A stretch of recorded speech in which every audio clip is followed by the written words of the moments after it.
Hello everyone, this is Karst, and welcome back to Disco Elysium. So last time we ended up visiting the dock worker area with the cargo containers and everything, and we ended up in this office. I'm not quite sure how exactly I'll be exiting through this door, but I basically climbed in from the courtyard with the dead body, made a very nice jump, got my uniform back, or at least just the outer coat for it.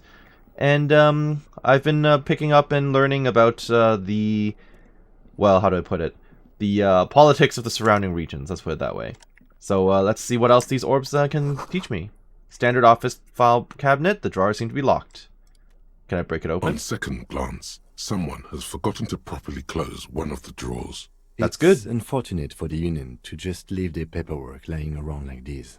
Let's Well, it's see good for what's me. inside, he thinks. Let's open it. The drawer opens smoothly. Inside is a well-organized selection of brown folders. Hundreds of documents containing logistical data. Two kinds of transactions stand out. Materials coming into Revachol from the outside world, from Muindi, Grad, and even Ilmara, and the same materials being handed over to companies inside Revachol. Kuron, Coal City, La Delta, and Jamrock are listed among the many districts where the imports are being sold. Anything interesting? Browse them. It's hard to make sense of this thicket of company names, dates, quantities, and percentages. You try to focus, but the lines are getting blurry. 42% chance. Force myself to go through the folders. Whatever's hidden Nice. here is hidden well. Concentration isn't enough. Only a trained accountant with a background in logistics would be able to really make sense of it. However, there is a little handwritten note stuck on the side of the drawer. Let's look at the It note. appears to be a to-do list written in large, uneven capital letters. Okay. Oops. Remember, Leo, Everart's shoes, special whirling borscht, water Everart's plants, sweep office floor, more banners. All items on the list have been crossed out, and the note itself is crumpled. Turn to the lieutenant. Look, Kim, a to-do note with a list of errands for Everard. We've already talked to him, though. One of his aides must have left it. Nothing incriminating here. Yeah, Leo's the one outside. The special borscht seems a bit odd in the list. True. Take another look at the note. Remember, Leo, all items on the list have been crossed. The drawer slides. Okay, well, that was a check that really didn't give me much, did it? He has, what are those? Books? Boxes? Magnesium. Nice, I'll take that. Visual calculus and -1 drama. Okay, I'll hold on to the office shades for now until I get a visual calculus check. Postcard, Le Jardin 21. Is there a purpose to it? Maybe I could just pawn it? Every worker equals member of the board is written on the top of the flyers. And at the bottom, the union logo and demand democracy. This is a Dewey typewriter. The model name is on the back. Okay, there doesn't seem like there's anything else of note here. So let's go back outside. Where exactly does this take me? A notice. In case of a strike, press the button behind the guard. Oh, we're over here again. Ah, I see, I see. So, how'd you like our harbor? You've been in there, he means. Talked to the boss man too, probably. It was nice enough. It's but a rest area on the path leading across open plains. He notes solemnly, then turns to you, a wide smile adorning his face. Right. You talk to the boss, eye to eye, like men of the plain. If you have any more questions, I'm set to talk. Everard said you have a key to a door? A key, huh? What door is this key supposed to open? I don't know, some whistleblowers, I think? Oh, say no more. I got you. He taps the side of his nose with a little wink. I got that key right here. Oh, Let that's me the tell apartment you, on the other it's side, mighty good okay. of you to help us out during the strike. Working class solidarity, as they say. I'm not really doing this for political reasons. Oh, so the none of the above type, are you? I get it, I get it. I like to keep my distance too. But it doesn't matter. It's a good thing you're doing. Thanks. What you're looking welcome. for is a basement door behind the greenhouse. That's behind the whirling in rags. That's all I know. Our organization is what you call compartmentalized. Means we keep out of each other's business. That's fair. I know exactly where you're talking about then. Okay, but where did you get the key from? The janitor gave it to me. Nice fella. We talked about life and things that really, truly matter. His gaze wanders off into the distance. None of this mess we're in. This jiving and juggling. What's it for? He doesn't wait for We your are answer. Children, I guess. Anything else I should know about this task, this weasel person? When'll he be home? I'm more of a philosophical dock worker. I like to talk about the big picture stuff. Who I am, who you are, what we are fighting for. The man takes a big sip from his flask. He means he's not going to tell you cause he doesn't know. But he will shoot his mouth off with you now that you're working for Everard. Who he is and what they're fighting for. This is interesting. Why are you striking? We're negotiating our share. Your share? Aye. He seems pleased with himself. Wait, so not wages or pensions or... This stuff. They already covered. At least you got the benefits, that's something. It's not enough. Not enough to get ahead. More about keeping us in our place. How large a share would you like? All of it. What? However, right now we want all the harbor workers to be on the company's board, so they could take part in the decision-making process. This seditious talk sounds like communism. Just so we're on the same page, communism is basically wanting to kill the rich people or deporting them to a labor camp in southeast Grad. But don't say that out loud if you're a communist. The boss man, Everard. What can you tell me about him? I think it's best you make up your own mind now that you've met him.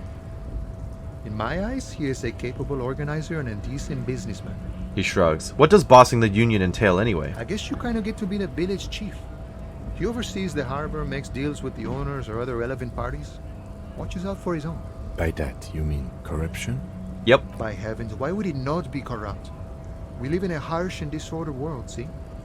And in this world, the old man is corrupt for our benefit, and we know it. Appreciate it even. He is, personally, not too lavish. The desk looked lavish to me. He is reasonably lavish, sure. That's his prerogative. It's not like you want a saintly demeanor on a corrupt motherfucker. That would be a manipulative illusion. Besides, there are no non-corrupt systems in the world anyway. And moralism is the most corrupt of them all. Not you would like to say. But then there's that weasel door. Yep. This man has political theory, and it has not failed him today. Are you a communist? No. I don't think I'm a communist. Seeing something of value and saying I want it all to myself is a much older and simpler notion.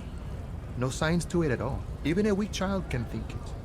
The only things holding someone back are I can't and I shouldn't. Cool. I don't have anything to add to that right now. Actually, but the stuff you do aligns admirably well with the World Republic. Why not call yourself a communist? I have nothing against communists. They are honorable boyaderos. And they have good analysis. He takes a swig from his flask. But my own code serves me well. If my code starts failing, a code can fail a man as well as a man can fail a code, then I will have to submit to a new one, which may well be communism. Okay. He knows who he is, firmly grounded, has no need to reinforce or elaborate his political identity to himself or others. It sounds like you're a communist who thinks he's not doing enough to call himself one. See, I am primarily a lazy person. Huh. He looks very amused, as if thinking about a private joke or mystery.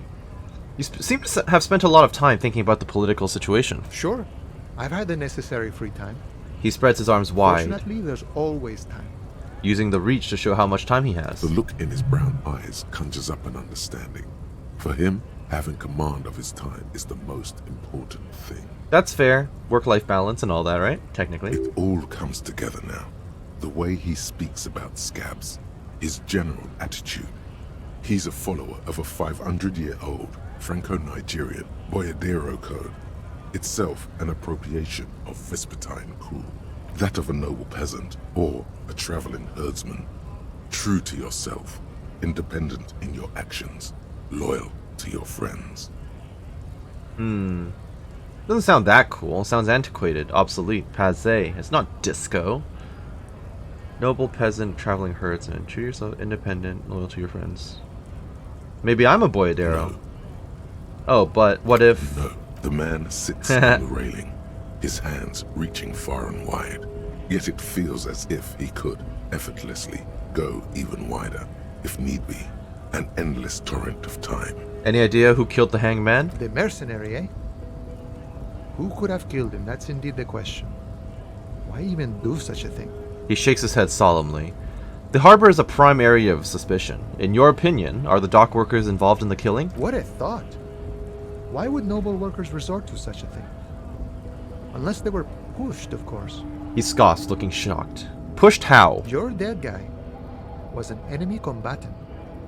Hold on, what does that mean? He was an agent of the opposition, attempting to undermine our honorable efforts. Did you kill him? I ain't the murdering type, but that's just me.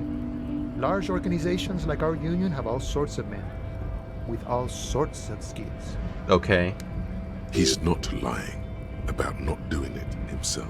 But he's implying that someone else in the organization could have. He means a more violent faction could easily take care of such a thing. Correct. Understood. This has been of limited use. Still, thank you. No problem. I wish the best to you in your search. Sure, I'm glad it's not my search. He takes a sip from his flask. Good talking to you, gotta run. I kind of want to talk to the dude up here. The scary looking dude.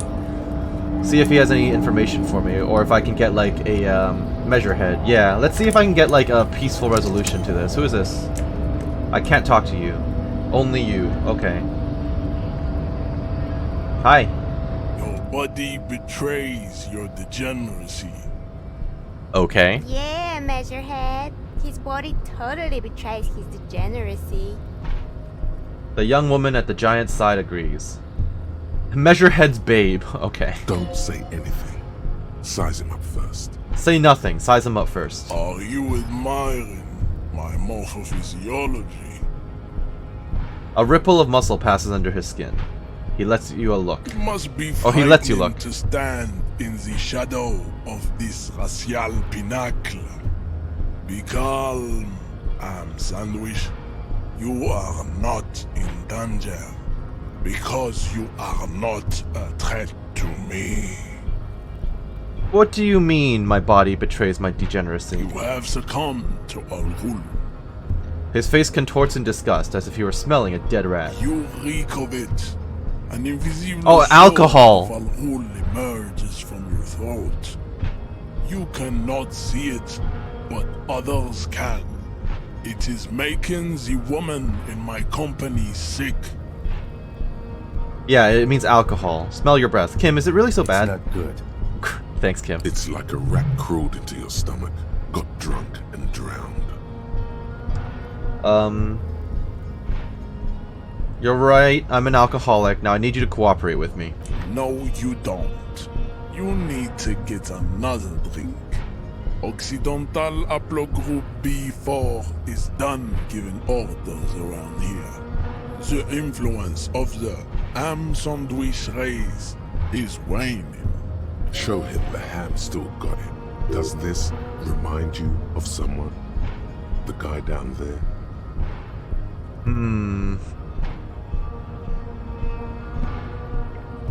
That fat racist over there, point to the racist lorry man. You're just him after pumping some iron. Look at my craniology. I am the pinnacle of my haplogroup. The pink blood is a bad example, even of yours. It saddens me. You were once a noble and powerful race. He pauses in melancholy reflection. You gave the world eugenics, electricity, and powerful weapons of war like missiles and aerostatic aircraft. You made great gains in metallurgy, race theory, and statecraft. You dominated lesser cultures, like the deformed Hemians and the inexplicably potato-obsessed Khoikos. But now your ascent to the genetic summit has halted. You are obsessed with sadness and with frivolous pop culture. You will be superseded. Isn't that right, babe? It is, baby, yeah. You know it. The situation is serious. Your people have probably killed a man. Enough with this begging. You should leave the stage of history with dignity by inviting the other races to a great world war. Bring your troops to the Seminine Islands and to Boogie Street, and we will pulverize you. When you are gone, we will build a museum for you. The walls will be lined with bottles of Al Ghul, your beloved beverage. Inside, we will store the odes to homosexuality you call art, and your microcephalic skulls. You could internalize Measurehead's race theory. It would enrich you rhetorically. Wouldn't that mean I have to become a Seminese supremacist myself? Well, not as such. Nope. What you do with the mastery of advanced race theory is up to you. You could reject the findings, sure, or accept them and become an advanced racist. An advanced racist. Isn't Everard, the union boss, white? Don't be vulgar. White or not has got little to do with this. The race enigma runs much deeper than that. He turns his eyes towards the harbor, seemingly bored with you. There must be some friction there. He's keeping it well hidden, however. Yeah, but you still serve him. How does that factor into your life? Mr. Clare is a man of vision and means. He has the will to confront international capital, which is something your race naivistic communists never did. Also, to serve is noble. It takes discipline. Your petulant individualism has only contributed to your race failure. It is lax and moronic. My jam is a mysterious fourth thing. Jam. Individualism. You have gotten these ideas from degenerate youth culture, have you not? You have picked them up from rock and roll songs? I've gotten it from disco, actually. Offshoots of the Seminese people invented disco while having sex under the influence of cocaine. Okay. It is a shame upon my race. But what is done is done. Alright. I am not surprised you enjoy it so much. This has happened to many of the side products of the inevitable cultural victory of the Seminese race. Okay, I'll ask. Who are the Seminese? The South Island race, haplogroup A4A. We are the rightful masters of the Insulindian archipelago. We descend from the Areopagites of ancient Pericarnassus and arrived here 4,000 years ago. Millennia before you. We are the future. That is all you need to know. So you were born and raised on the islands before you moved to Revachol. I am a descendant. The narrow streets of Ulumbuir are with me in my genetic dreams. I see young Seminese women walk into the grey mass on Ile de Fantôme, waiting on immaculate conception from the pale. So you did not come from the islands? No. I have heard about it on the radio. He cranes his head. He would be appreciative if you did not further chase this line of inquiry in front of the women. So you're not really Seminese, you're just from Revachol. I'm from Couronne. And no, it is not just in Revachol. The city is central to the Seminese strategy. Spreading through its trade networks, our culture will dominate the world. Uh-huh. You have heard enough about our phylogenetic secrets for today. You have extinction to come to terms with. Think upon it. What? Know anything about this mug? Show him the mug. He does not so much as glance at the object. This your kind of thing? Stop showing me your pathetic cup. I have no interest in it. He had nothing to do with it. Does he strike you as the kind of man who puts mugs into trash? Fair. What are those tattoos supposed to mean? I'm gonna ask him about this after we've gone through all the information. Racists are generally not very good examples of their race. He gestures towards the lorryman down on the street. I am not like them. I am craniometric perfection. I have taken the trouble to permanently draw a phrenologic grid on my skull and features. This should dispel any doubt. And you're sure I'm not craniometrically superior to you? You exhibit forward projection of the jaw, indicative of schizophrenia and sexual inaccountability. From a purely aesthetic standpoint, the dimple in your jaw makes you look like a baby. This is not craniometry, just an observation. What else? It is impossible to see any more of your bone structure. It is covered in the ravages of Al-Ghul. From what remain of your features, I can see fleshy lips, baldness of the head, and long arms relative to lower limbs. This leads me to conclude you are not a police officer. You are a common criminal, an offspring of murderers and sailors from Sur-la-Clé and Vesper, and possibly even the degenerate sheep herders of Ubi. Interesting. So one of my ancestors was Sir Leclerc and the other Vesper. Your racial heritage is uninteresting. It is the same as all Rivasholians.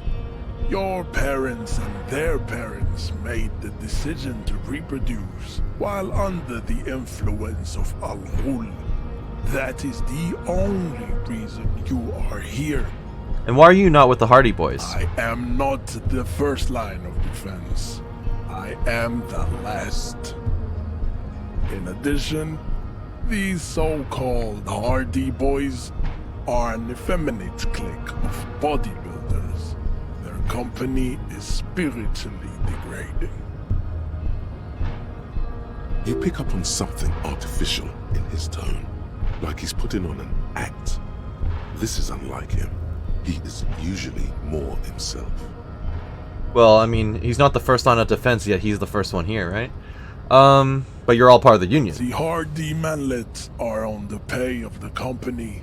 I answer to the Union alone. And I do this out of race heroism. Finance is an alien concept to the Seminoles. So you're not even paid to do this. You're basically a servant. Now leave me be. I must luxuriate in the company of my woman. There's more to it. What have you got against them? Fine. They have recently fallen under the influence of a possibly sexually perverted female vagrant and a narcotics peddler. It's shameful. Oh, this might be the same driver we were looking for. The lady. Who do you mean? Find out for yourself. Endomorphic blub. Interesting. The lieutenant makes a quick note. Yeah. Kim, what do you think about all this? I think this racist is better than the last. But the next racist will be the really good one. That will be the...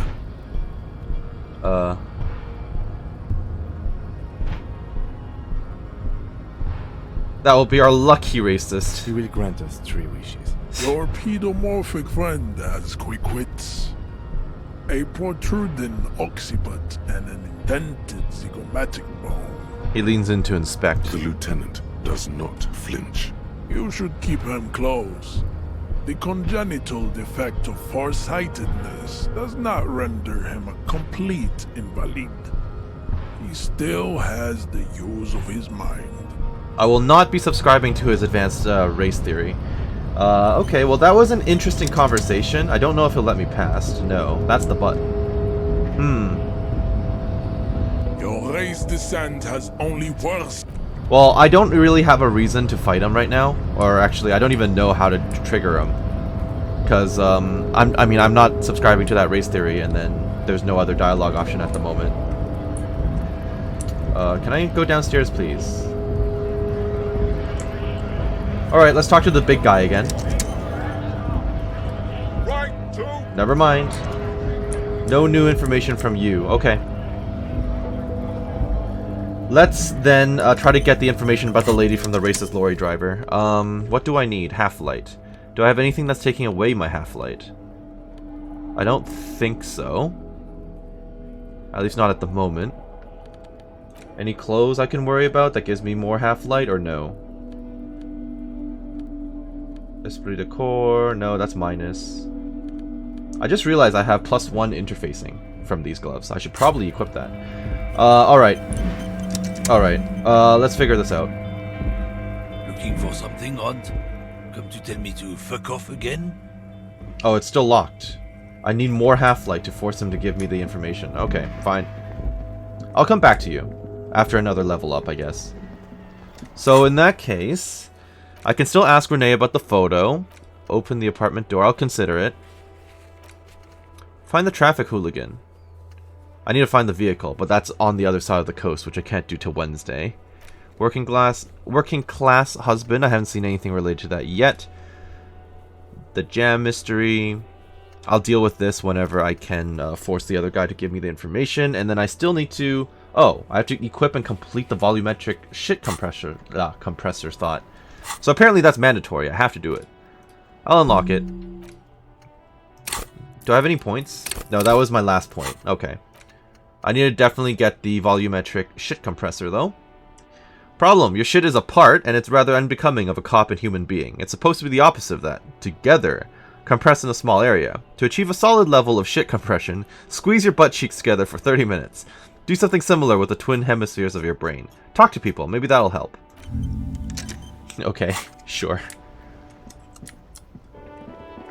Let's talk to Renee then, while we're here. I think he's actually... Oh, I need to think about that. Where is he? He's on the other side of this, isn't he? Or down here, I think. Yeah, he's down here. Down here. Hello. I'm back. We're still waiting for a replacement for the bull you sent sinking. I saw the statue of Philippe III near the roundabout. Ah, yes. King Philip III on his steed. A reminder of what Revachol once was. Oh, absolutely. He smiles as if The reliving a pleasant memory. cocaine-snorting tyrant who emptied the treasury so he could sleep on a bed of gold. A superpower, feared and respected. A testament to what this country can be under the leadership of a true king. Someone who knows how to rule. And how should a true king rule? Decisively, without fear of offending the sensibilities of the frail and weak-minded among his subjects. This is something the insurgents never understood. It seems to me a leader should take care of his people before himself. A nation is only as strong as its leader. That's why it was such madness to try to... Don't get started on that again. What happened, happened. There's some weirdness in his voice now. He's heard this rant many times before. The carabiner doesn't reply, but his entire being communicates unbreakable resolve. Let's talk about something else. Right. Renee, I found your guard booth. Yes. The Debardeurs Union pays me to stand vigil during the nights. Not out of any political allegiance, mind you. I'm an old man. Don't sleep more than a few hours every night anyway, and... money is tight. He adds with a slight sigh. He feels like he has to justify himself for some reason. You must have seen something on the night of the murder. Your booth looks right into the yard. Yes, it does. Unfortunately, I wasn't working that night. Been on a 2-week leave since last Monday. So who was working your shift that night? No one. The boss has been unmanned since last Monday. There's no other guard. It's just me. You look suddenly very old and tired. There's no backup, there's no coverage for your shift? What? No one has been guarding the container yard since last Monday. Yes. It's not actually an issue. I mean...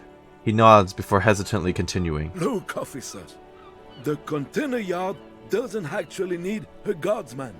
Never had one before René. Monsieur Claire had that booth built specially for him. It's mostly decorative. That's weird. Mostly decorative. The possibility of someone being in there is enough to discourage any ill-minded individuals. He tries to argue. Evrard created this job for René because he knows the Royal Carabineers' pension of honor and PTSD isn't something a man can live off. A decorated Kingsman collecting tear reflects bad on the whole neighborhood. His words.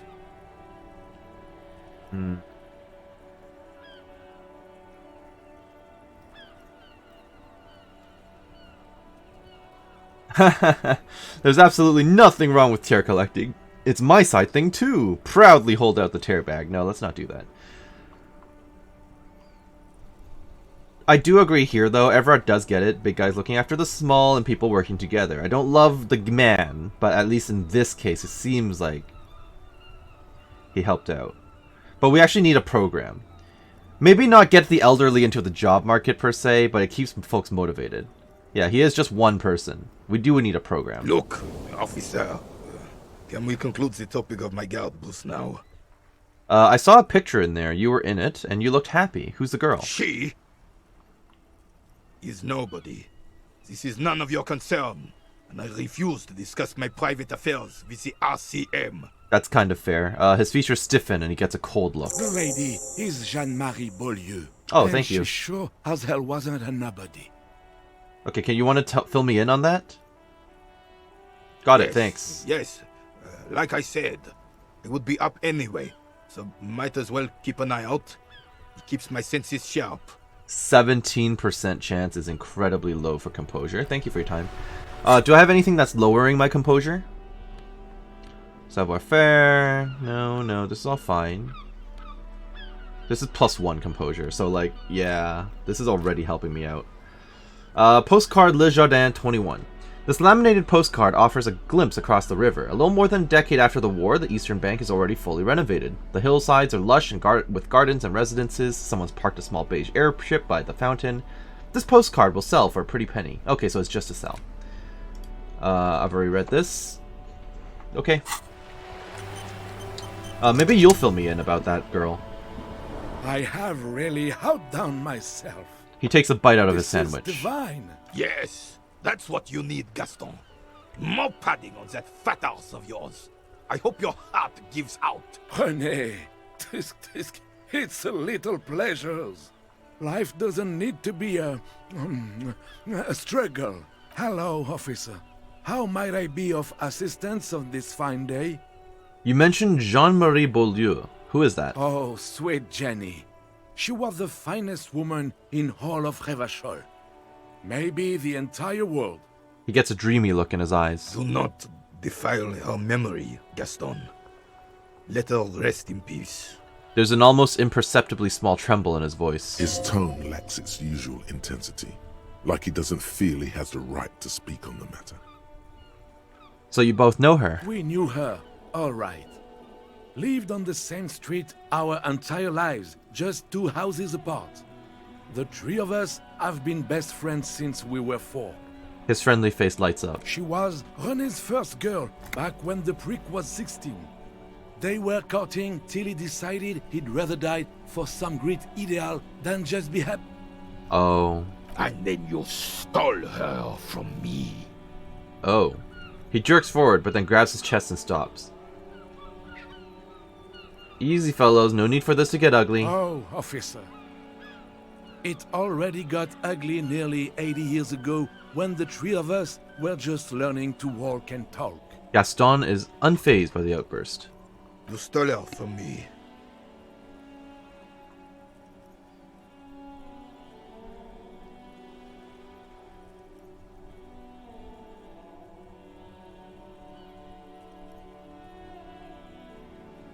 René repeats, trying to steady his breathing and still clutching his chest. Well, technically, you stole her from me, because we'd been pretty close ever since you two had that falling out over the ink you spilled over her pretty yellow dress. We were just boys then.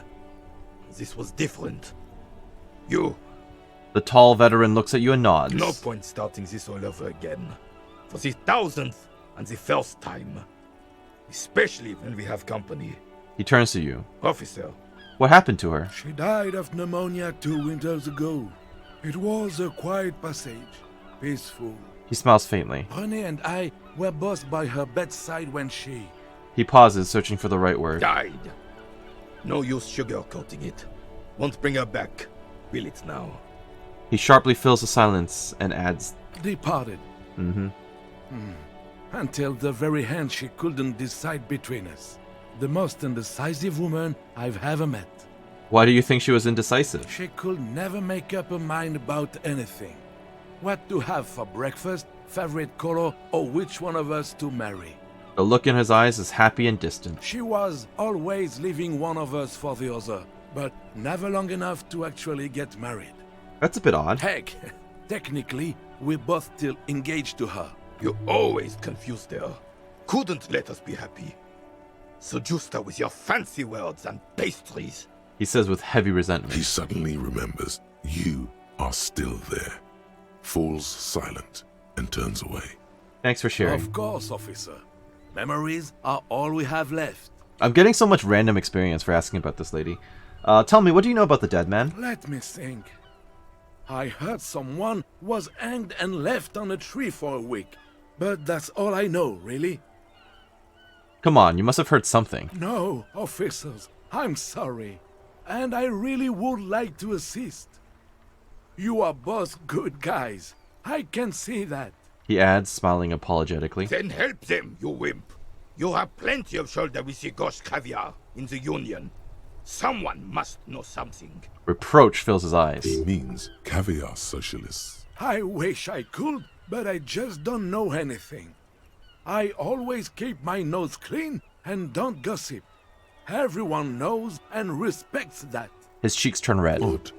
He doesn't seem to be lying, but there's something off here. Sounds a bit like you're holding back. I'm not even anyone. Of course he's holding back. His mouth is so full of Union prick he can't even speak properly. Can I at least finish my fucking sentence before you piss on it? Is that okay, René? I'm not anyone important in the Union. I just know Evrard. His eyes are furious. How do you know Evrard? Everyone in Martinez knows the Clare brothers. I taught these boys human studies and history in the gymnasium. What do you know about history? You never witnessed history. Only heard about it years later, when it had already moved on. You don't know history. The old soldier mumbles something under his breath and turns to face the sea. There he stands, proud, rigid and alone, like a cracking marble statue. Let's try not to get caught in a crossfire. Yeah. Lest we leave riddled with bullet holes. This animosity is ancient. Are you a Union member? Oh, in many ways, yes. Like an honorary member. I attend meetings and parties, help with little things. Evrard, Edgar, and the older debarders all know me. So you're pretty involved, even though you're not officially part of the structure. In many ways. Oh, yes. So you're not an actual member? Not in the technical sense. I don't have a vote or a membership card. But Evrard keeps me on the payroll. Just for the little things. His eyes fix on the bulls in the crater. So that's what it was before. Him hiding something. He tries to make it look like he's a big deal in the Union. And now the illusion is disintegrating before your and René's eyes. He doesn't know anything. Because no one tells him anything. He's an outsider. Of course he's not a member. He's not a member of anything. I knew that. He's a Weservein. Turns to where the wind blows and tries to look important. I hate the socialist rabble. But even siding with them is better than living your entire life on the fence. Never committing to anything. Pick a damn side already. I'm on the fence myself, but sure. What are the little things you do for Evrard? I need more information before I quote-unquote pick a side. Both sides are terrible here. Writing work mostly. Occasionally, he needs something written, and I happen to have a way with words, people say. What kind of things do you write for him? Oh, nothing official, I assure you. Just essays for the newspapers. About Martinez and how things are and how they could be. Evrard and I have these long talks where... Are you one of the contributors to that magazine? Well, he tells his little pen man exactly what to say. It's commie propaganda, plain and simple. You should be ashamed of yourself. Are you a caviar socialist? I don't even consider myself a regular socialist. Politics is not really something I involve myself in, officer. Wait, how can you write those newspaper pieces if you're not political? Officer, I have a vivid imagination. And like I said, I have a way with words. That's enough. No need to sink into politics. He just fluffs it up. Of course. Don't sink into Ooh. anything. Don't sink into any fight. Only sink into your couch. So you are a weather vane. I prefer highly adaptable myself. Has a better ring to hit, don't you think? He chuckles merrily. Mon Dieu. The carabinier closes his eyes like he's never going to open them again. Thanks, that's all for now. No, thank you. For being consummate professionals. You'll have this case wrapped up in no time. Bye for now. Volumetric ship compressor. Oh, that's an image. Bizarre What the hell? scientific news from Revachol West today, where a police officer's shit has been observed at a pressure of around 495 gigadecimals. These metallic hydrogen levels of shit togetherness were thought to exist only at the center of collapsing stars, not law officials. It remains to be seen how long the shit singularity lasts. Ooh, all endurance white checks are unlocked. Learning cap for endurance raised to 4. Nice. I assume that's a good thing. I still haven't explored... I still haven't really explored, the cursed store. So I kind of want to get around to that because I don't want to let the family in there suffer and fail or whatever. I'm going to quickly pawn that postcard. I still need 15 real before I'll be able to stay overnight, which is not stellar. Hello. Hello, hello. I have something to sell. Let me have anything else you're thinking of selling. I will sell this. Photo of a happy couple. I feel like it would be a bad idea to sell this. It's his personal memory. I don't even know why I have it in my inventory, truth be told. Alright, that's all I needed. Another time, Pat. Alright, bye. Can I not sell the books I have in my inventory? Hello, hello. Sure. Now that I think about it. Anything else you're thinking No, of I guess it selling? doesn't show up. Another Alright. time, Pat. That's not great, though, because that only puts me at $6. I need a lot more than that. Or, sorry, 6 real.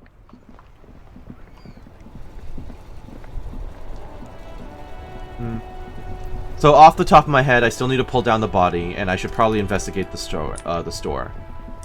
I would like to investigate the store first, unless I don't have the skills needed, but we will see. Oh, I did level up, so I could, in theory, do Half-Light. I could level Half-Light and then get the other guy to tell me about the lorry driver, so that's the thing.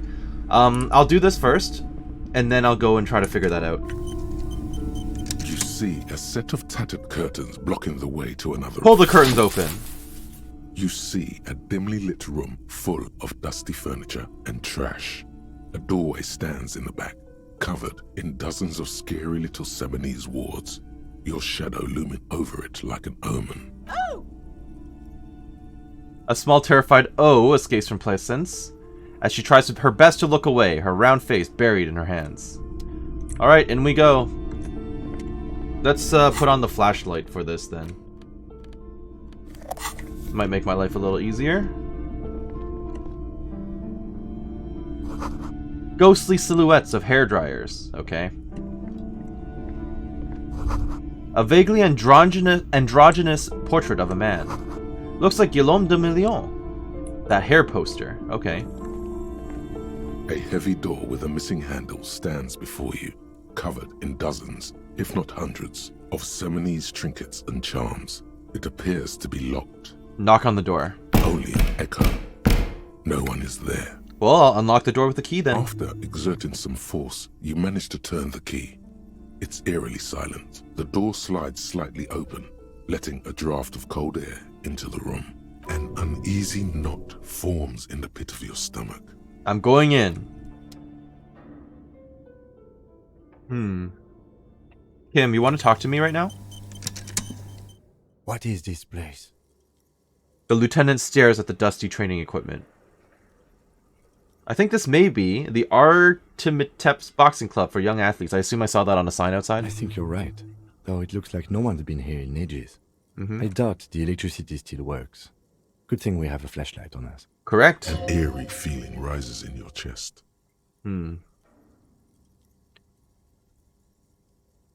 What if there's a reason why no one's been here for ages? Yes, because it's closed. True. No need to look for supernatural explanations where a banal one will do. Now let's move on, shall we? Let's go then. Sand is dripping from a punch bag. Yep.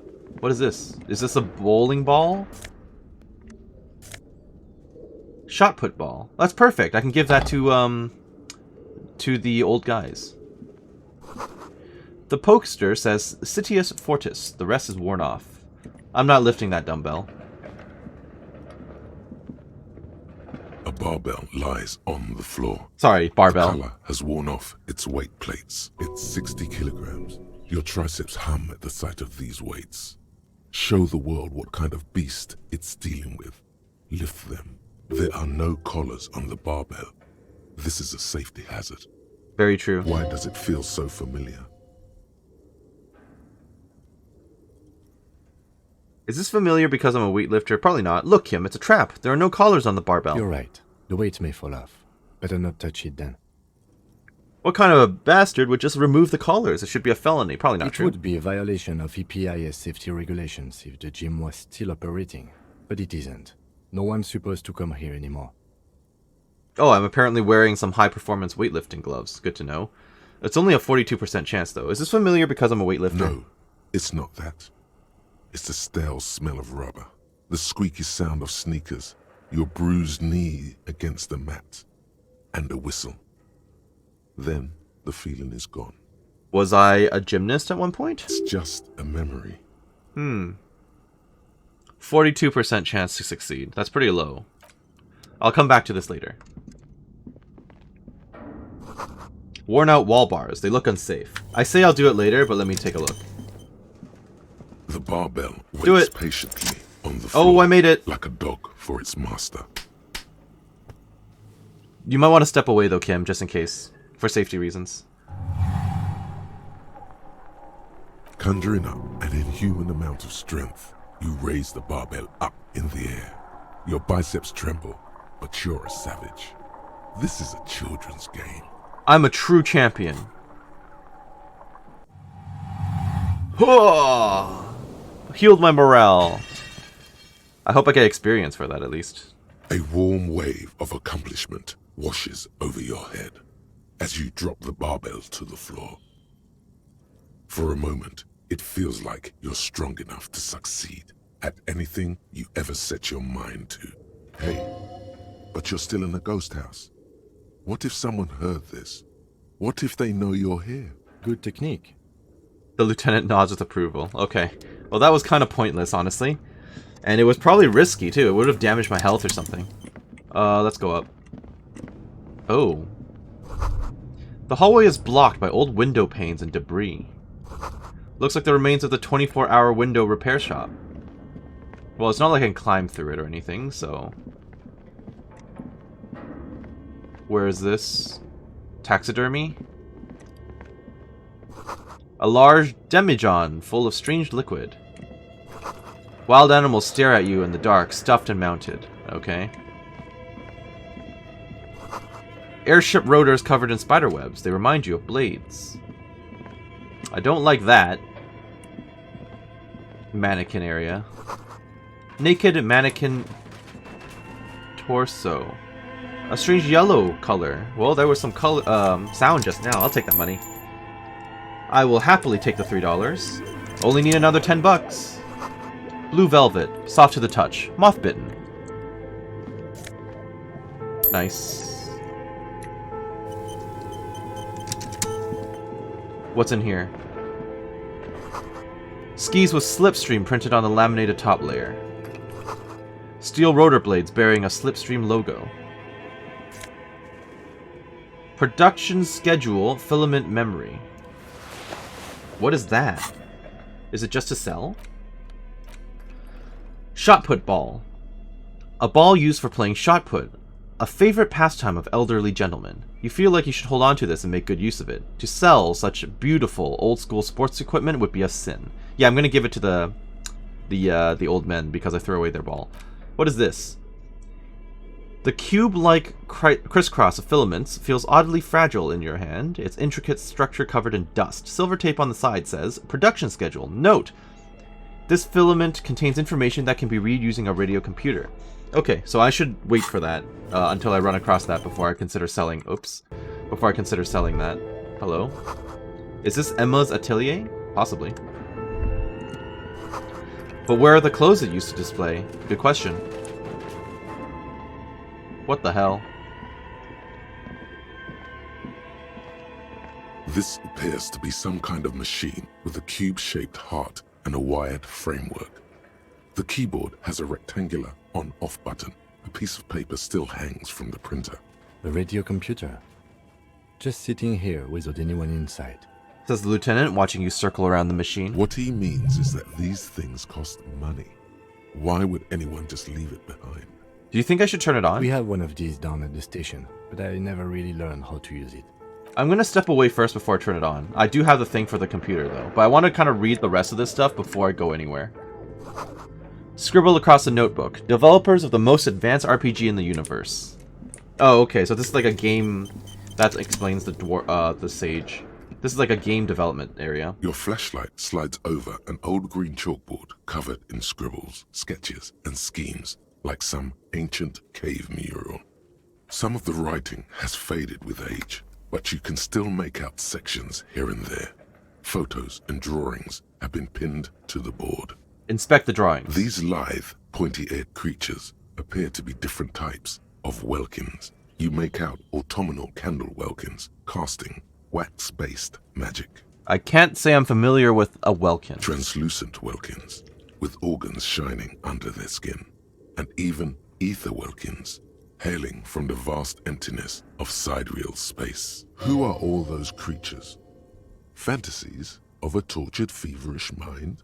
You should adopt one of those welkins as your persona.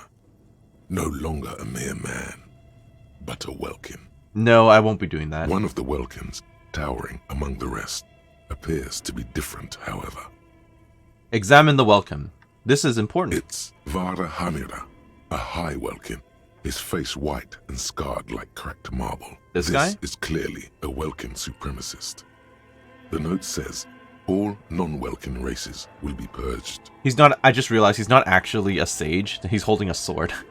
I thought it was a staff or a wand. The Haldor, the Twarg, the humans, and even headless men, all of them, purged.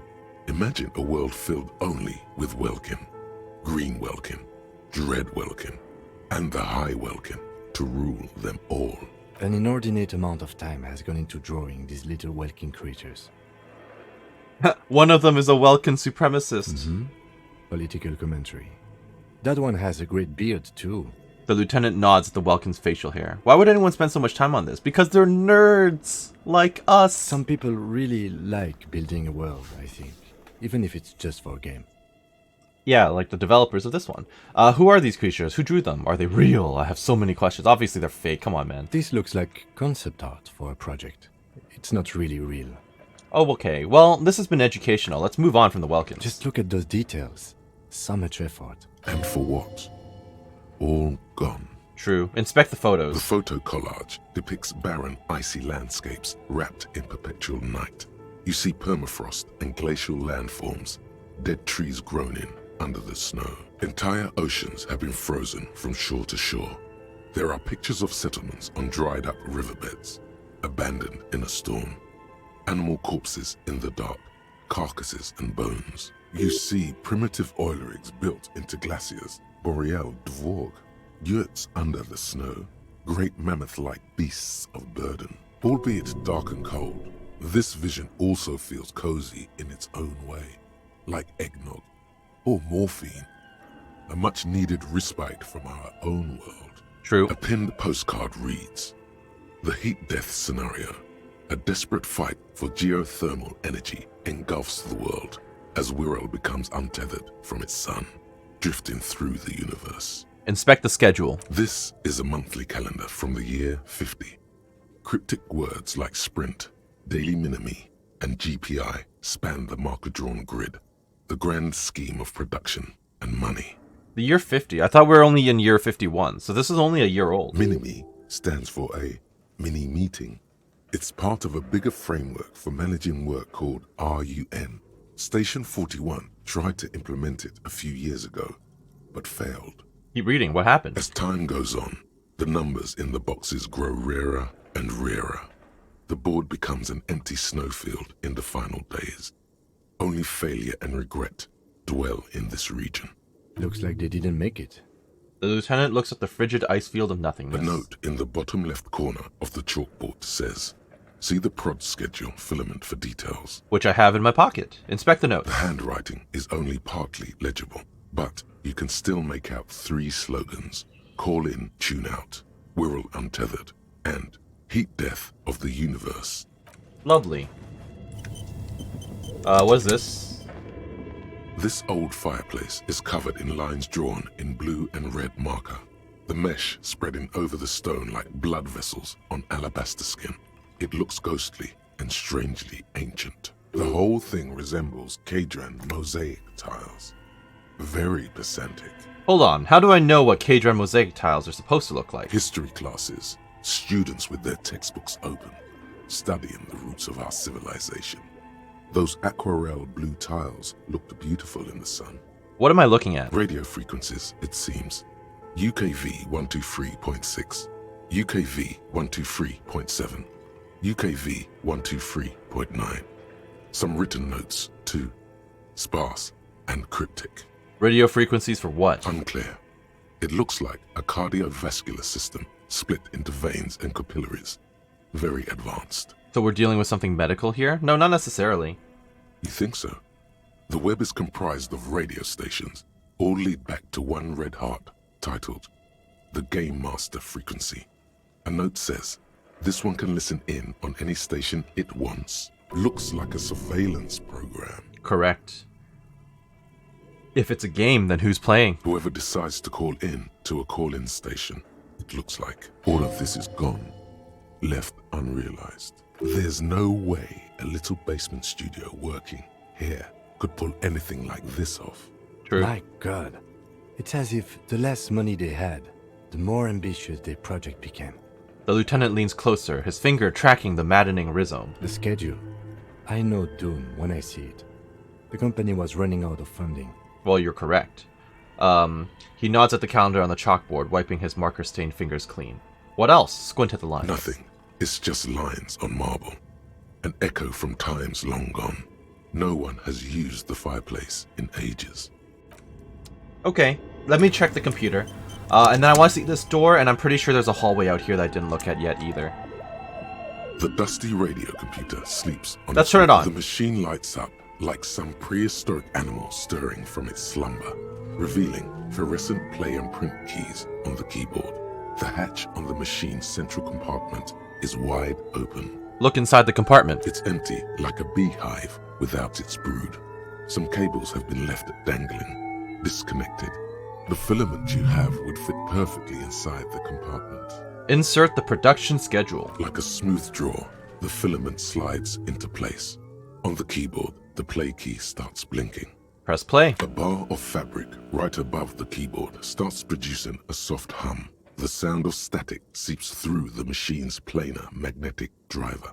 Have you stirred the ghost of the doomed commercial area from its rest? Could this be its dismembered heart beginning to flutter?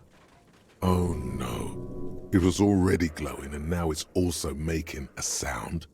It's probably some alien CO-like technology. The static gets louder, slowly filling up the abandoned hall, until a voice speaks out, crackling and old, cutting into the air.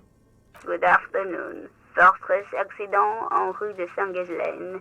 This is East Insulindian Repeater Station 1. Okay. Please repeat. Is this the production schedule? What's the production schedule? The filament you have inserted into the reader. You mean the glowing thing I put inside? Yes. Is that the production schedule? Yes. Good. Please repeat the password. Password? Of course it would have a password. That's why there's a human administrator involved. I'm surprised. I wasn't expecting a human to kind of pick up on the frequency. You should ask her for a hint. a password. I'm really bad at passwords. Can you give me a hint? No. A hint system is not part of the protocol for repeater stations. This is the police. Please open this thing. I am contractually obliged to protect the privacy of the filament holder for stress accident. Without filing a warrant with Lintel, I cannot give you access to this filament. I'm afraid we are not doing that, unless we want to wait for a month. Now, can you please repeat the password? I find it very unlikely to be my birthday. Still no. Alright, I don't know the password. Received. I will register this login attempt. That sounds bad. A login attempt. Something a criminal would do. Don't worry. Passwords have a way of turning up sooner or later. True. Fortress accident. Is there anything else I can do for you today? Why did you call me Fortress Accident? Fortress Accident is the company on whose name the terminal you are currently using has been registered to. Do you have any other information about this company? One moment. You hear her flip through a catalog before she reads out with studious care. Fortress Accident SCA produces revolutionary interactive call-in radio games. That's what the catalog says. That's not bad. Wow, so conceptual. And what's that? This interactive call-in radio game. Is this what it is now? Any other questions? The static drowns her response. You hear her ask that question when the connection finally improves. What are you, a machine or are you alive? Yes, I am alive. I am 74 years old and my name is Yvonne. She repeats passwords. Programming people are all paranoid. Okay, but where are you? How did you know where I am? I work as a repeater at the East Insulindian repeater station. It's my job to know where you are, Fortress Accident. As for me, well, I am sitting in my cubicle, surrounded by a wall of radios. Fair enough. Doesn't it get lonely, sitting there all by herself? Doesn't it get lonely doing this job? Lonely? Why would it get lonely? I get to talk to people all day. Yeah, that's a fair point. That's what I thought too, honestly. For the first time, you hear her chuckle through the rustle of static. That's why she does this. Now, please tell me if there's anything else I can do, Fortress Accident. That's all for now. Press off or silent. Thank you, and goodbye. The old lady's voice disappears with the static. Tiles on the cube are still smoldering, casting the framework in a soft glow. Fluorescent play and print keys shine on the keyboard. I kind of want to hit print. Nothing happens. Alright. Let me walk around down in here then. I'm sure I'll find the password somehow. Autosave. Why? Oh. That took me outside and I was not expecting it. Let me go back up. Let's talk to Kim. Okay. What do you think is going on with that computer, chalkboard, and fireplace? It could be an undercover counterintelligence program, but I don't think that's what was happening. I'm gonna say it. No, that's not it. I think... The lieutenant takes a step back, steepling his hands. It looks like one of those popular pen and paper role-playing games. Only these people were trying to automate it. Make it work on radio computers. True, correct. Utter madness, he thinks, as a compliment. And this was a role-playing game. Indeed. Those Welkins are a dead giveaway. Role-playing people love that stuff. The world looks like a modified version of the WeWorld board game, with hit death thrown in. True. Super cool. Someone should give them millions of real immediately. This game is too good to be left unfinished. Has anyone ever done this before? Not to my knowledge. They make automated games in Graz, Messina, Königstein. You know, places with industry. Not in Revachol West, among the ruins. But I don't think anyone has attempted to create an interisolary game before. We just don't have the technology. How were they planning to do that? Through call-in stations. None of the players have to be physically present. Anyone in the world can participate in the game, as long as they have a two-way radio. Then there's the game master frequency that listens in on the smaller call-in stations. I think that was supposed to coordinate the stories, functioning as a master of ceremonies of sorts. That's kind of cool, actually. Like, you know, pre-internet worldwide gaming. What do you think happened to the company? No idea. They stopped filling out the schedule on the chalkboard. Wow. Indeed, it's ambitious and untethered from reality, but...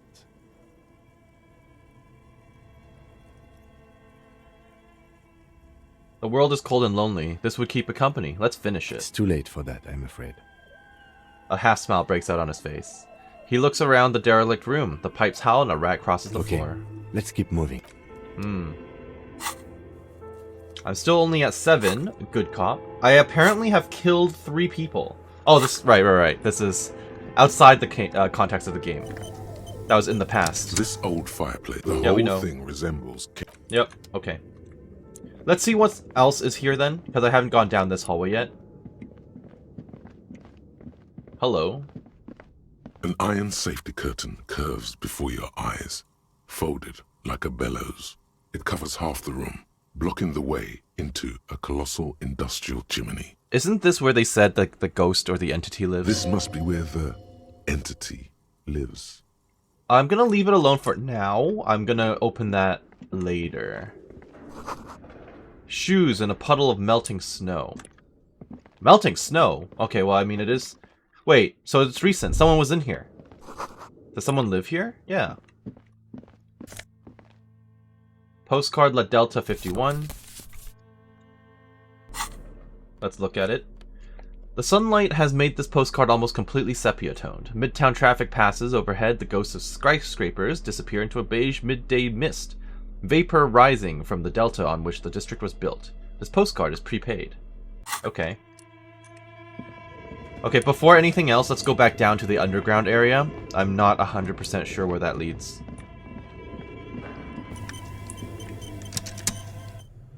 Let's see. What is this? Oh. $2 and some magnesium. Alright. Where am... Oh. Well, that's special. A fridge.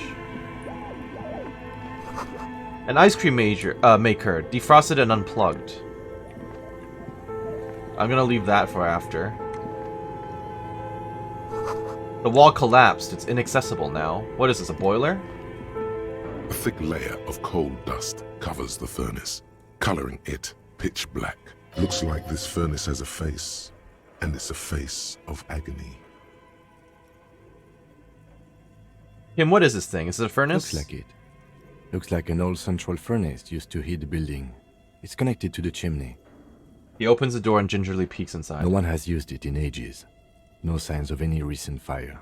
Only dead rats. It's connected to the chimney where someone is hiding. Look inside the furnace. It's dark and grimy here. In the darkness you can hear chatter.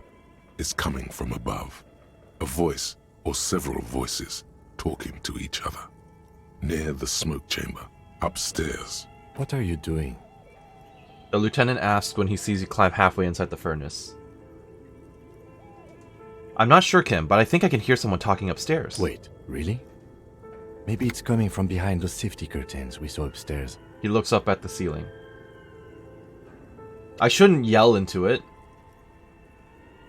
Smear my hands with coal. Why? A lush layer of coal now covers your skin, sinking into the wrinkles.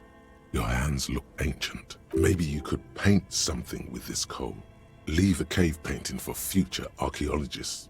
No, that would be stupid. Still, it's good to have this dirt on you. Real men wear coal for makeup. I could kick it with my foot, but that would just alert them. Yell up. You muster all your strength and yell. Heck. Your dehydrated, hungover throat can produce little more than a dry croak. A lifetime of smoking and drinking will do that to you. The chatter from the chimney continues on as before. You seem to have made no impression on whatever's up there. Then again, maybe it's worth actually trying something up there. Maybe you should let your voice rest, officer. Try again later. How did I fail that? What the hell? Kick it with my foot. Ow! I need a heal. A hollow ring echoes through the furnace. Your toe hurts. Well, that was a waste. Well, it's not the entity, but I'll You're right. mention it. The rooms do look like they're connected.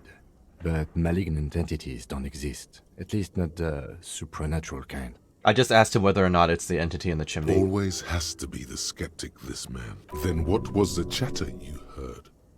I kicked the surface, and now it boosted the likelihood of success, apparently. Something breaks loose in you. A mighty bellow echoes throughout the chimney's depths. The chatter of tiny voices above suddenly cease. Then, You hear a woman's voice answer. you've awakened the entity. Sure. And it's a woman. Of course. The malicious entities are always women. I'm gonna play it safe. Hello, are you there? Speak to me. Hello? Did you say anything? I can't hear you. Please come upstairs. There's a safety curtain on the second floor. I'll open it. Sounds You good. hear a low rumble upstairs. The sound of a curtain being pulled aside. After you, officer. That's perfect. Excellent. I still want to see what's going on with this thing, though. Oops. You see a terrifying ice bear with a strange compartment in its belly. The door is covered in frost, and the bear's eyes are glowing red. This ice bear is a hyper carnivore. Be careful. I'll be fine. The bear looks oddly realistic. Is it taxidermy? What is this thing? It looks like a giant ice The bear. lieutenant doesn't answer. His eyes are glued to the animal. A sharp slice of light shines out from its mysterious belly door. Crack open the door. A gust of freezing cold air rushes to greet you. You hear a low grumble as the bear regulates itself. This is the inside of a refrigerator. As we expected. The lieutenant takes a peek inside. His hand has found the holster of his gun. Look inside the refrigerator. The shelves are empty. All you see are crumpled ice cream wrappers with the brand name, Revachol Ice City. A handwritten note has been attached to the door. The fridge is huge. Take the note from the door. You pocket the note and the little fridge magnets keeping it on the door. Examine one of the ice cream wrappers in there. A friendly cartoon bear smiles back at you from a glossy cellophane wrapper. It looks nothing like the fridge. What is a giant bear-shaped fridge doing in an abandoned cellar in the first place? Good question. It looks like an ice cream fridge. The lieutenant reaches for one of the wrappers. He studies it in the light. So they tried to sell ice cream from this hyper-carnivore? I know. What an unfortunate marketing choice. What is even worse, the bear is still costing them money to this day. The lieutenant points at the red snaky cable running from the fridge. The fridge buzzes with energy. The electricity bill on this thing must be catastrophic. Close the door. So what is it connected to then? Over there. Let me also look this up. Interact. Handwritten note from the fridge. A handwritten note you found from some giant ice bear fridge. It still bears some marks from the fruit-shaped kitchen magnets that were used to secure it to the refrigerator door. The note is written with a blue pencil on a piece of lined office paper. The kitchen magnets have left spots on its surface. Does it say anything interesting? The lieutenant leans closer to read the crumpled note over your shoulder. This is tangential at best, but the lieutenant's detective instinct is still active. Read the note. Someone has scribbled, S. I can't believe the off-site copy is still here. The illiterate ginger kid keeps stealing stuff from the studio, so I had to hide it somewhere safe. You'll find the filament memory with the off-site copy in the frozen ice cream maker. Please take it home, ASAP. It's important. I'd do it myself if I lived in a civilized place with a freezer. Take care, Sully Swaff. Do you have any idea where the frozen ice cream maker could be? I don't know. I assume it's somewhere close to the ice bear fridge. I wonder who wrote the note. Looks like someone from that radio game company upstairs. I'm a little surprised they just left their property lying here. Maybe they had to leave in a hurry. That's a plausible hypothesis. I know the filament memory thing, right? Remind me again, what is that? It belongs inside a radio computer, storing its memory. It's like a tape. You listen to disco tapes, right? It's like one of your disco tapes, only for a computer. Who's the illiterate ginger kid? Probably Kuno. Really? You don't have a single guess? The lieutenant looks at you, the corner of his the corner of his mouth curved into a smug grin. You mean Kuno? Oh, I'm sure that child would love to get his hands on the filament memory. Even if he doesn't know what to do with it, he'd probably try to pawn it for speed, based on our encounter. Interesting.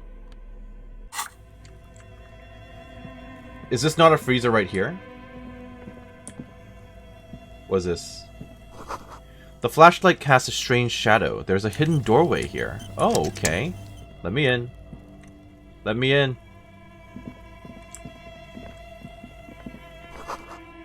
Two rusty rifles are hidden above the piping. They look inoperable.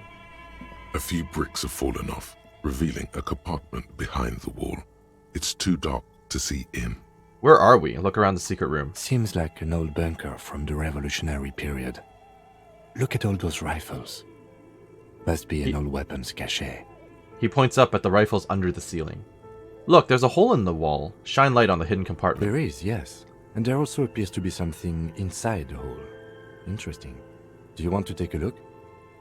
Okay, I do. Look inside. Your hand reaches deep into darkness and spiderwebs. Rummaging around, you find rusty rifles hidden away. Rifles, Kim. Are these any good? The lieutenant steps forward, curious. Inspect the rifles. Most Probably not. of them are rusty and inoperable, like the rest. But one catches your eye. A bolt-action model with a fine wood stock, in better cosmetic order than the others. Take it. You're a police officer. Police officers carry guns. This one looks nice. Take the rifle. That's a rare sight. Seems to no longer be functional, but still a beautiful thing in its own way. The lieutenant notes with approval. His eyes are gleaming. What does this mean? A rifle here? It means there are firearms, albeit inoperable, still lying around in Martinez. It's an interesting coincidence, I would say. Might come in useful in the future. Correct. He likes this find. Good. Me too. Here you are. A broken Bell Magrave from ages past. It's a 4-shot bolt-action military rifle with a wooden frame, but it's broken. What can I do with it then? I'll hold on to it, but... Someone has snuck some busted guns beneath the ceiling. There's nothing else in here, right? A few bricks of Yeah, nothing else. Okay.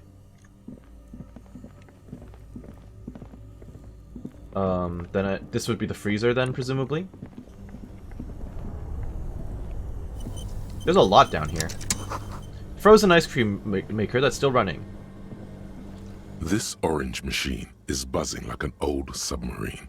It has a hand-cranked ice cream churner on top and an electric freezer that appears to be frozen shut. Let's try to crack open the lid. You slip your fingers under the frozen lid, but the ice is too cold for you to get a good grip. A pry bar would come in handy here. Oh, okay. If you want to try again, then you need to have the pry bar in your hand, detective. Equip the pry bar. Okay, I get it. I get it. I'm not going to turn the crank because it might destroy whatever's inside, and I don't want that. Can I just... Yeah, let me just dual wield. This orange machine is buzzing 3%. like an old submarine. It has a hand-cranked ice cream churner on top and an electric freezer that appears to be frozen shut. The pry bar's not strong enough. Okay, let me check the shelves. Maybe there'll be something here. I'll take that. This is the power. 2 cables are plugged into the breaker box. The red one leads to the ice bear fridge, and the black one to the ice cream maker nearby.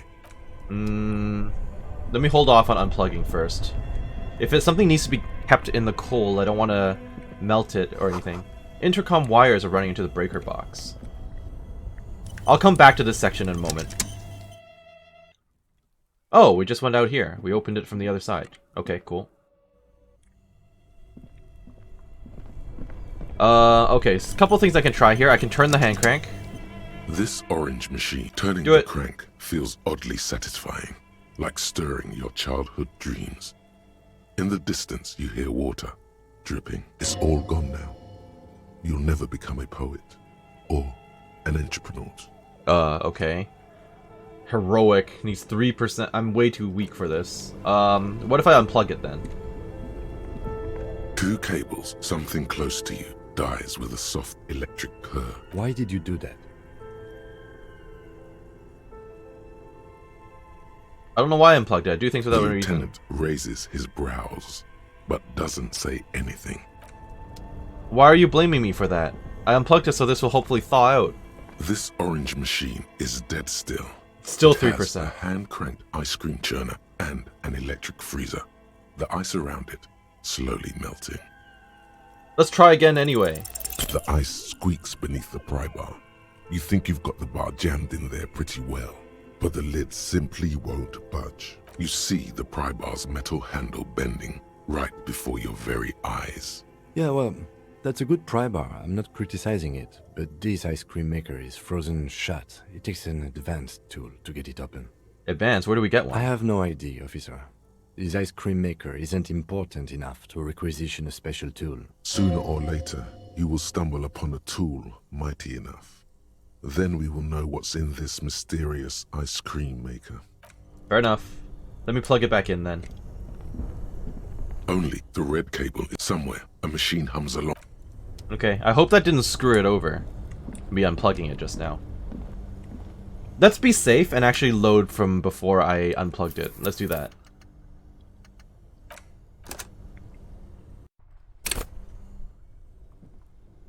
Is this before or after? 2 cables up. Yeah, I think this is before. So I'll come back later then, I guess. I have no choice right now. Unplugging this doesn't seem to do me any good. Let's go up and talk to the lady then. Whoever I keep hearing in the chimney. I still don't have a password for this though, unfortunately. But maybe the lady here will know. Maybe she is a former staff member. Where does this lead? Oh, hello. You probably do know then. You're probably the developer. Or one of them. Candy dispenser has been repurposed to contain thousands of dice. Yep. Tray is full of dice. Colorful polyhedral dice. Hundreds of them. Okay. So you're probably from the company.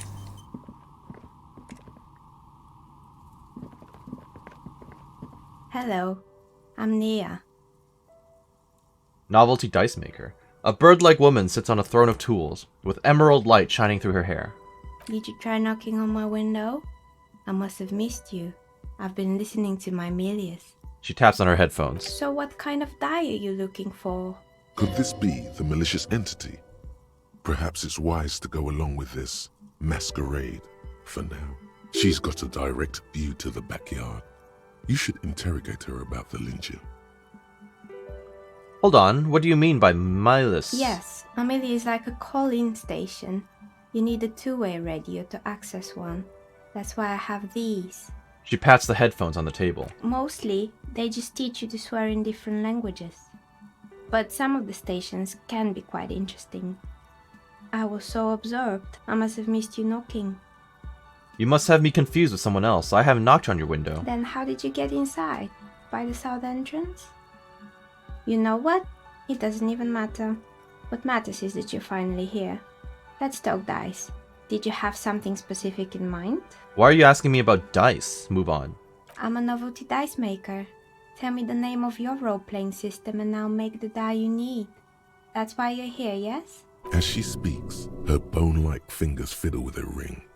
Her bones light, but her hands strong. Role-playing games? You know the one made by Fortress Accident. Does that count? Sure, I like role-playing games. I need some dice. Very good. My rate is 10 real per set, unless you want something really unusual. Take a look around and see if there's any particular stone you want to use.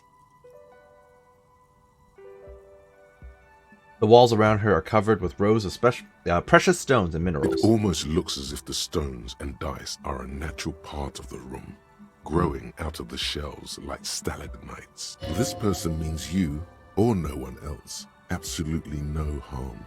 She will answer freely and honestly. That's good. No falsehoods are present. She's a novelty dice maker and doesn't have anything to hide. Ask what you need.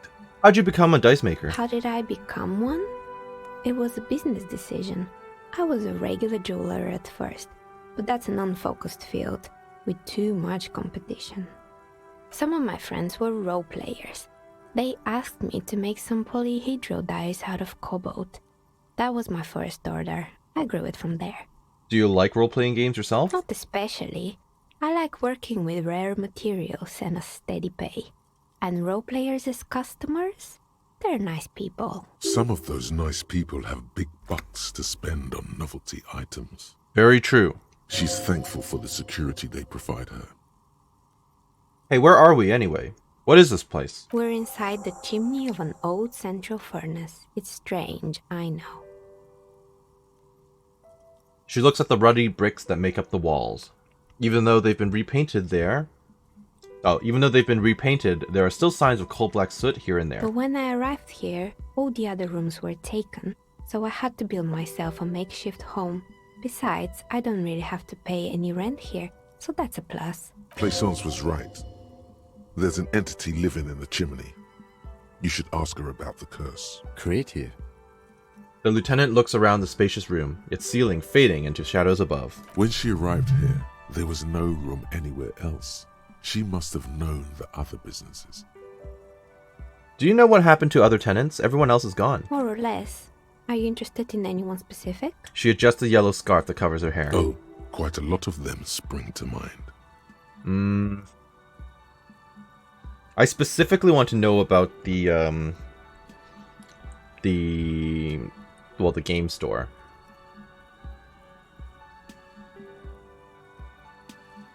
No, okay. There used to be a hair salon here, right? Yes, I think it was called Androgynous Orlando or something similar. They weren't a big hit around here.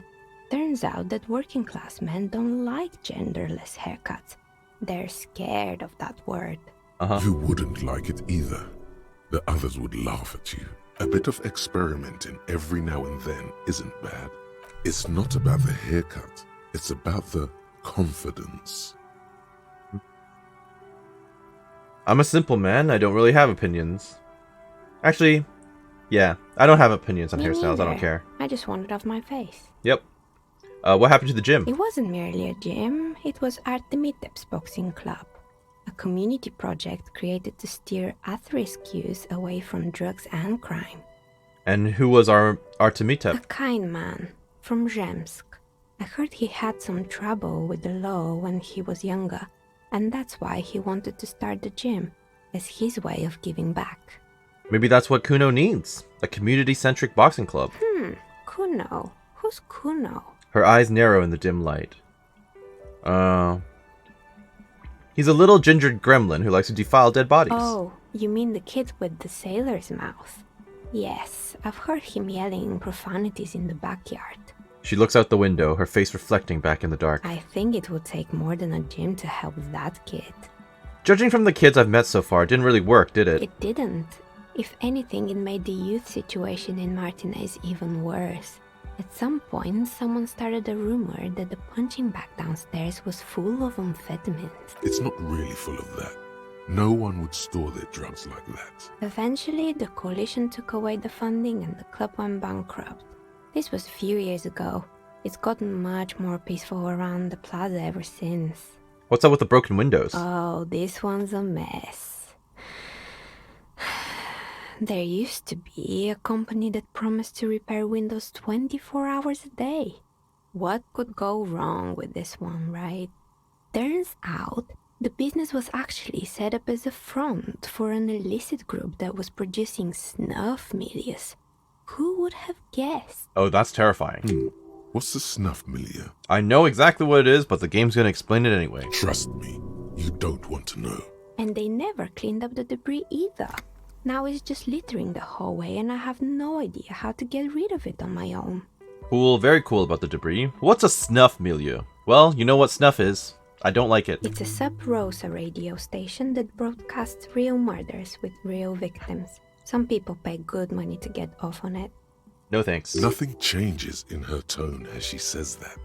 As if it's just another piece of information to lay out for the world. Yeah, I noticed that. Don't worry, the ICP has a separate division that deals exclusively with unlicensed sub-roses. This isn't our problem. Okay. Good luck with that. It's not easy catching those perpetrators. Then she let the thought go. Did someone here make stuffed animals? I saw mounts lying around. You mean Mr. Fabron, the taxidermist? No, he mostly just did drugs. Anything else? I found creepy mannequins. There used to be a fashion atelier here, but I have forgotten the head designer's name. They were doing well for a couple of years, until the insect rights activists came. Insect rights activists? What in the name of... The atelier produced a certain collection that used chitin among the materials. Apparently chitin is made in the Occident, where it's extracted from beetle wings. And you know how all kinds of political movements are big in the Occident. The activists shut down the biggest chitin supplier, which of course caused the price to skyrocket. And, naturally, all the most fashionable tastemakers refused to be seen in chitin from then on. The atelier went bankrupt before they could finish the collection. But insects don't have any brains or feelings. Actually, insects do have brains. But yes, I understand what you're saying. I think the protesters took it a little too far. Well, yes, they do have brains, but... As she shifts around, you notice several dead flies on the windowsill in front of her. Legs up. They're not moving. Anything else? What's up with the rotor blades and skis? They were made by a company called Slipstream. After they pivoted from making rotor blades to skis, their chief executive took off on a vacation with all their money. Oh, I see. She rests her chin on her hand with an impish smile. Honestly, I think it's quite funny. I think he's still sending out holiday transmissions from Tulula or Tiumotiri or Hashkor or wherever he is. Interesting. What do the transmissions say? The usual, I imagine. That he's been thinking up all kinds of new business plans and can't wait to get started on them just as soon as he returns. Her smile widens before she sees the lieutenant's face behind you. Men like that are a curse. The lieutenant is stern. Sure, but Slipstream is history now. All their remaining assets got seized by the bailiffs in 47. I have no idea why those skis and blades are still lying around in the house. Not much use now, I guess. I should take a blade with me. They were just in case. props. Why return them? I found a strange machine. Fortress Accident, the radio game Yep. studio. She closes her eyes as some remnant of a memory lights up her face. She liked them. Yep. They were an interesting bunch. We talked about role-playing systems every now and then. Once, I even saw two of them get into fisticuffs over Wirral. They certainly took their work very seriously, even if they seemed to be chronically liberal with their schedules. What do you mean by liberal? What happened? The usual. They ran out of money and couldn't get the project done on time. What went wrong? Well, I did hear them talking at times. She looks at the hallway as if she can still hear them chit-chat behind her curtains on a cigarette break. They seemed to believe they were historical individuals on some grand quest. She sounds almost mocking when she says that.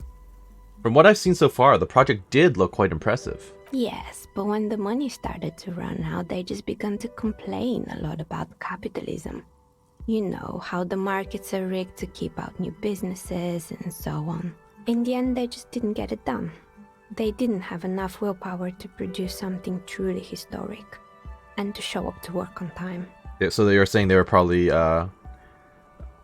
procrastinators. She's right. Showing up to work on time is important. That's too bad. I would have supported them. The project looked great. Not the wisest decision. You would have lost all your savings. Fair. She tosses a pair of dice on the table. One of them stops near the edge of the metallic The result desk. is 1 on a 20-sided die. The dice is black and filled with little silvery flakes, like snowfall. Anything else?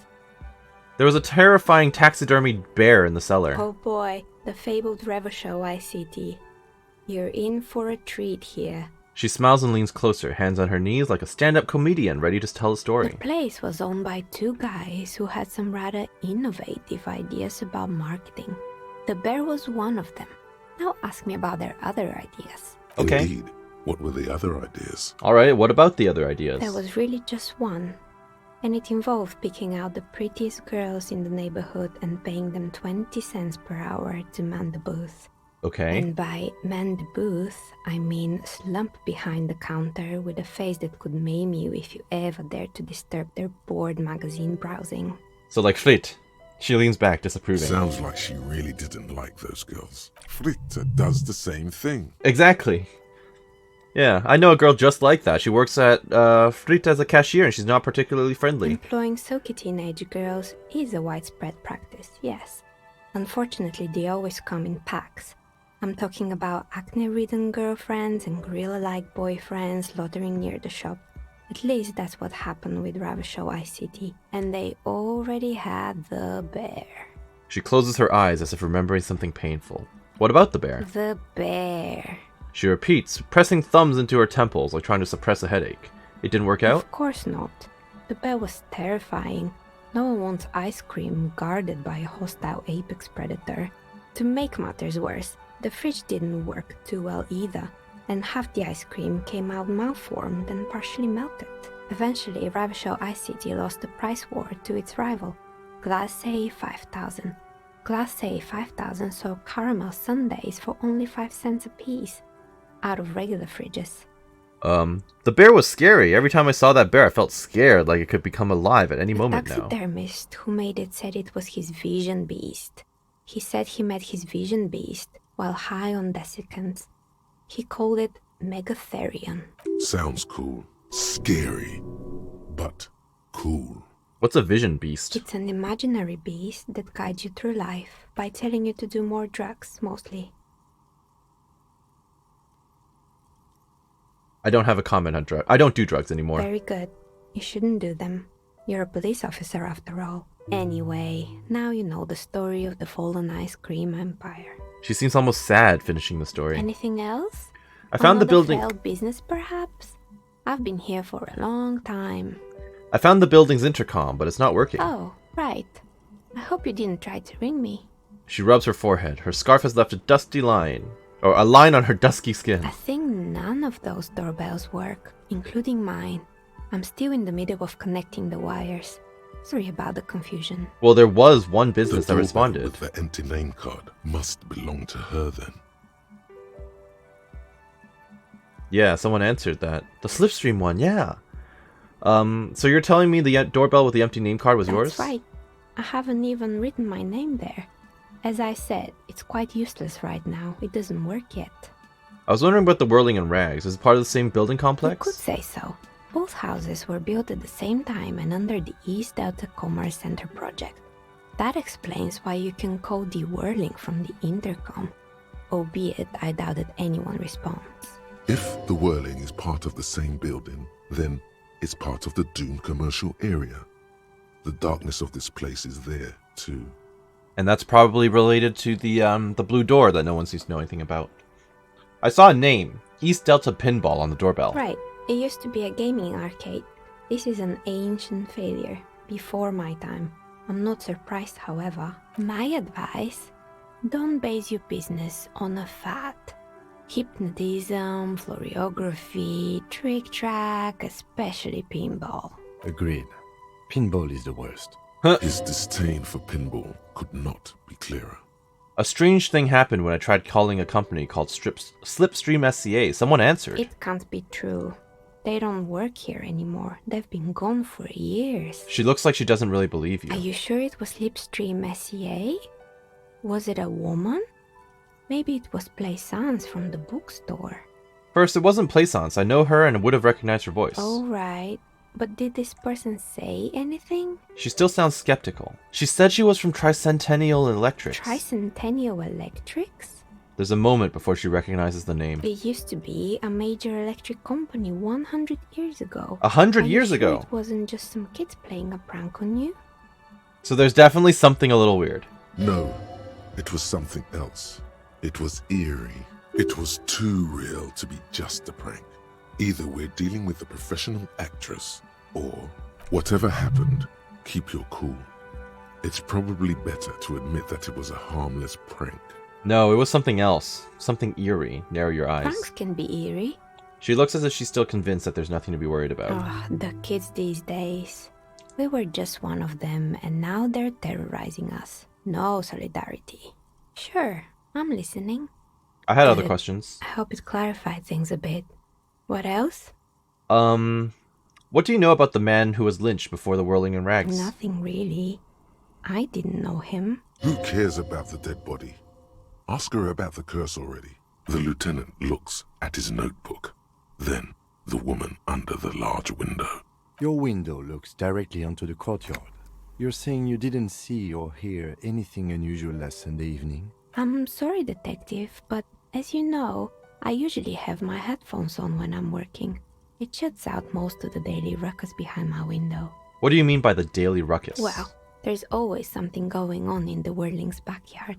She stops to try and come up with an example. During daytime, there are usually those kids. And lately, I've been seeing a lot of drunk workers hanging about. Must be because of the strike. She's heard of the murder, but did not see it, sire. But I never saw anyone during that fateful Sunday night, I'm afraid. She looks up at the window. Pale light comes in. Do you often work Sunday nights? It's an odd profession, making dice for people. But I like it. and I prefer doing this to sitting at home. And you never took your eyes off the work to look out the window? I might have, but in this case, all I would have seen is my own reflection staring back from the darkness. It's really hard to make anything out in the yard when it's dark outside. Besides, I rarely get up to look out the window when I'm in the zone. I'm sure they would have lit up the night if they were hanging a body, because they need to see what they're doing. But okay, thank you for your answers. Anything else, officer? I've heard this place is cursed. Did you know that the people call it the doomed commercial area? I've heard the stories, but I don't think those stories are true. She nods as the wind howls in from the furnace shaft above. Wait, how do you explain what happened to all these companies then? It's just capitalism. We only hear about tales of success, so it's often surprising to realize how many ventures actually fail. Yep. It's a very low chance of reaching success with startup. Plaisance is the one who sent me. She's convinced that the place is swarming with malicious energies. Plaisance, the bookshop lady? I've heard that her business is doing rather well. Have the energies spared her somehow? She raises her brows. Actually, the bookstore isn't doing that well. There are hardly any customers, and she has to exploit her own daughter to keep the company going. Oh, right. But it's not just the bookstore that's still up and running. What about the whirling in rags? Some people say it's part of the building complex. No, the whirling isn't doing well either. Its waitress just took off, and the customers are having trouble paying bills. And then there is me. She sighs, looking at her messy work table. All kinds of tools lie there scattered, from knives to carving files to wire cutters. I've been here for 14 years, selling novelty dice to role-playing enthusiasts. Not exactly a million-real business idea, yet somehow I've survived despite the talk of malicious energies. Strange, isn't it? It's because she's in cahoots with the demons. Maybe it's just because she's so talented that she's been able to woo the curse.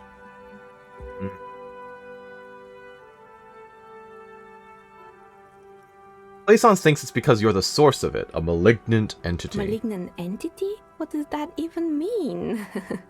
Some kind of sorceress? What about you, officer? Do you think I'm the malignant entity? The jig is up. The she-demon knows you've uncovered her true identity. Please. Time has come to face the source. Fear not, for the forces of the universe are supporting you in this psychic quest. I'm starting to see that there's no curse, only business decisions and natural market fluctuations. Exactly. Truth is always so disappointingly mundane and boring. True. But I'm glad we got this sorted out. Anything else I can help you with today? That's all she has to say on the subject. She's been thorough and truthful, as far as we can see. Plaisance is not going to like what you have to tell her.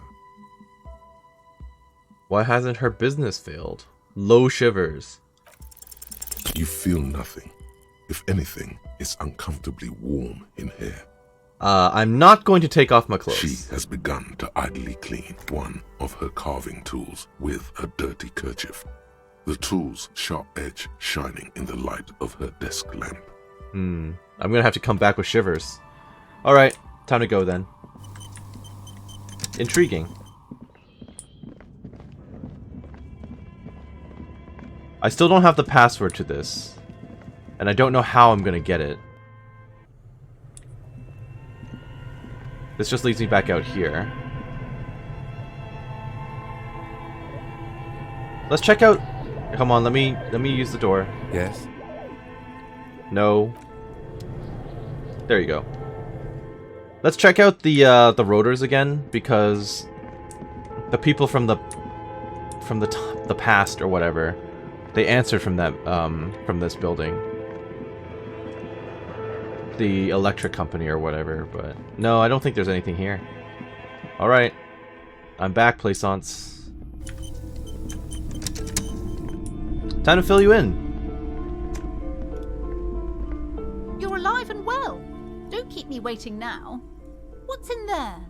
In that dark sarcophagus? The dark sarcophagus. Pause dramatically. Yes, yes. How was it? Tell her how ghastly it was. You know it's what she wants to hear. Honestly, it's a dump. Nothing to see there, just heaps of garbage. Someone should let the sunshine in. But what else did you find? Did anything survive?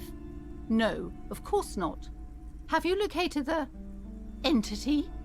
I talked to the entity you told me about. Her name is Nia, and she's a novelty dice maker. A novelty dice maker? Well, spit it out. Why does she need the dice? For some kind of sorcery? Sometimes they use the ankle bones of sheep. She's not a sorceress or some malicious entity. She's a businesswoman like you. I don't understand. If it's not her, then where is the source of the doom? How did she explain the curse? She looks perplexed. The narrative she's built herself, it does need tearing down. She's squeezing on the pendant too tight. A drop of blood in her palm. Just don't say you don't have any answer yet. The uncertainty is killing her. To hell with it. Perchance you ought to just lie, sire.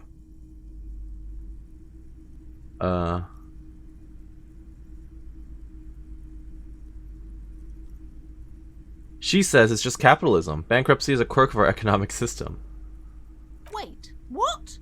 The entire economic system is cursed? Her entire face goes white as a skull. This is a lot for her to pass.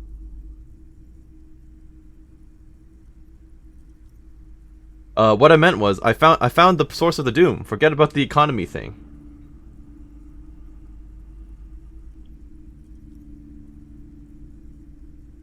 You found a way to fix our entire economic system? Or are you talking about the building? Oh, this is all bad. I despooked it. Curse is definitely gone. Are you certain? All that matters is that the energies are retreating. I can already feel the curse lifting. It will be a long time until we're fully free of it, of course. But still, thank you, officer. Truly, you've brought a better psycho-emanation to this humble bookstore, and that's no small achievement. She so badly wants this to be over. She would have believed anything. It will only last a day or two, a week tops. Then her mood will sour and she will feel the curse again. All right then. All's well that ends well. Should we return to our ordinary lives? Farewell, book peddler. Or she just assumes or believes that I took care of the quest or took care of the ghosts for her or whatever. Yeah, so I actually think this is a good spot to end, having resolved the situation. Next time I'll go and persuade the, take down the body and persuade the lorry driver to give me the identity of the lady. So I hope that you enjoyed what you saw here today and that you're doing well wherever you are. This has been Karst with Disco Elysium, and we'll see you next time. Thank you for watching. Bye-bye.